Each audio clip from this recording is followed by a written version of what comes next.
AP CS Neerabh Kumar కు NHRC సమన్లు జారీ చేసింది. మిస్సింగ్ చిల్డ్రన్స్ పై నివేదిక పంపించాలని ఎన్హెచ్ఆర్సీ నోటీసుపై సీఎస్ స్పందించకపోవడంపై సీరియస్ అయింది. అడిషనల్ డీజీపీ జూన్ 18న నివేదిక పంపించాలని ఎన్హెచ్ఆర్సీ తెలిపింది. సీఎస్ నివేదిక పంపకపోవడంపై ఎన్హెచ్ఆర్సీ ఆగ్రహం వ్యక్తం చేసింది.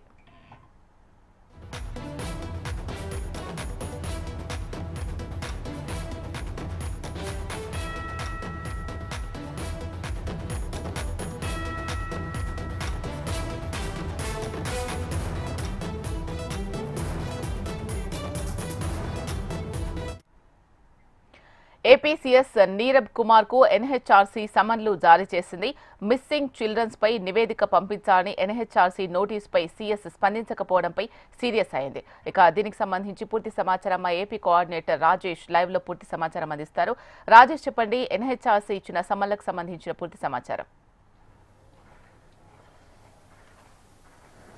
ఇలా నేషనల్ హ్యూమన్ రైట్స్ కమిషన్ ఇప్పటికే చైల్డ్ మిస్సింగ్ పై పూర్తి నివేదిక ఇవ్వాలని ఏపీసీఎస్ కోరింది. అయితే ఏపీసీఎస్ నుంచి ఇప్పటివరకు నివేదిక పంపకపోవడం, జూన్ నెల 18వ తారీఖు ఏపీ అడిషనల్ డీజీపీ నుంచి నివేదిక అందటం, సిఎస్ నుంచి నివేదిక ఇప్పటివరకు కూడా అందకపోవడంతో national human rights commission serious అయింది. అయితే ఈ పూర్తి నివేదిక ఏదైతే ఆంధ్రప్రదేశ్లో చైల్డ్ మిస్సింగ్ వ్యవహారాలు ఉన్నాయో ఈ వ్యవహారాల పూర్తి నివేదిక ఎంతమంది చైల్డ్ మిస్సింగ్ జరిగింది, వాళ్ళు ఏ కేసుల్లో ఏ విధంగా మిస్ అయ్యారనే సమాచారం పూర్తిగా తమకు ఇవ్వాలని ఇప్పుడు కోరినప్పటికీ కూడా ఏపీసీఎస్ నుంచి ఇంతవరకు నివేదిక రాకపోవడంతో సీరియస్ అయింది. ఈ పూర్తి నివేదికతో జనవరి 14వ తారీఖు ఖచ్చితంగా నేషనల్ హ్యూమన్ రైట్స్ కమిషన్ కలవాలనేసి ఈ నివేదికల్లో పేర్కొంది షీలా.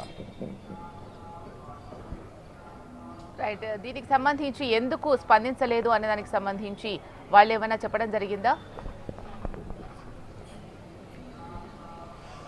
అంటే ఇప్పటివరకు నేషనల్ హ్యూమన్ రైట్స్ కమిషన్ అయితే ఇచ్చిన నివేదిక ప్రకారం ఎక్కడక్కడ స్పందన అయితే మాత్రం రాలేదు. అయితే ఇటీవల కాలంలో చూసుకుంటే చైల్డ్ మిస్సింగ్ వ్యవహార నేషనల్ కమిషన్ అడిగినప్పటికి కూడా ఈ సమాచారం అందించడానికి ఏపీసీఎస్ నుంచి పూర్తి నివేదిక సిద్ధం చేసే క్రమంలో కొంత వెనుకడుగు కూడా వేసినట్టుంది. అయితే పూర్తి సమాచారం ఇచ్చినా కానీ ఏపీసీఎస్ ఉన్న పని ఒత్తిడి, అదేవిధంగా పని వ్యవహారాల వల్ల దీనికి సంబంధించిన నివేదికను పూర్తిగా నేషనల్ హ్యూమన్ రైట్స్ కమిషన్కు చేరవేయటంలో కొద్దిగా జాప్యం జరిగింది. దీనికి మధ్యలో ఉన్న అధికారులు కూడా కొంత నిర్లక్ష్యం అని చెప్పొచ్చు. అధికారుల మీద కూడా చర్య తీసుకునే అవకాశం ఉంది. అయితే పూర్తి స్థాయిలో ఏదైతే నేషనల్ హ్యూమన్ రైట్స్ కమిషన్ కోరిన నివేదికను ఎప్పటికప్పుడు వారి కోరిన నివేదిక వారి కోరిన చెప్పిన సమయానికి ఇవ్వాల్సిన బాధ్యత ఖచ్చితంగా ఏ ప్రభుత్వానికైనా ఉండితే, అటువంటి తరుణంలో ఇప్పుడు ఏపీ ప్రభుత్వానికి ఇచ్చిన నివేదికను కోరిన హ్యూమన్ రైట్స్ కమిషన్ నివేదిక కోరినప్పుడు ఎందుకు ఇవ్వలేదనే అంశాల మీద కూడా ఇప్పటికే ఏపీసీఎస్ సీరియస్ అయ్యాడు. అయితే